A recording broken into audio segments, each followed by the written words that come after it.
ক্রিকেটের আরো খবর। জিম্বাবুয়ের বিপক্ষে 2 টেস্ট সিরিজ আয়োজন নিয়ে সমস্যায় পড়েছে বিসিবি। এই সিরিজ নিয়ে দর্শকদের মধ্যে কোনো আকর্ষণ না থাকায় সিলেটে প্রথম টেস্টে সরাসরি সম্প্রচারের ব্যবস্থা এখনও নিশ্চিত করতে পারেনি বিসিবি।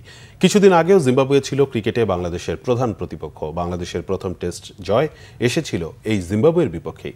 কিন্তু বর্তমানে জিম্বাবুয়ে দলটি অনেক দুর্বল দলে পরিণত হওয়ায় এই হোম সিরিজকে নিয়ে বাংলাদেশের দর্শকদের মধ্যে কোনো আগ্রহ নেই। টেস্ট সিরিজের সম্প্রচারের বিষয়টি এখনও নিশ্চিত হয়নি।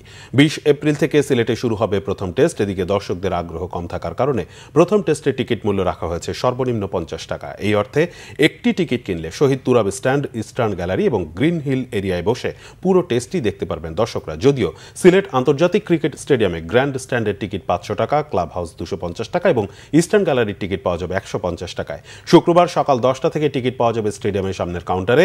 রোববার থেকে মধুমতি ব্যাংকের আম্বরখানা ব্রাঞ্চে দেওয়া হবে টিকিট। এদিকে বৃষ্টির বাধায় জিম্বাবুয়ে দল বৃহস্পতিবার পুরো সেশন অনুশীলন করতে পারেনি। বাংলাদেশ অবশ্য গত সোমবার থেকে পুরো দল নিয়ে অনুশীলন করেছে।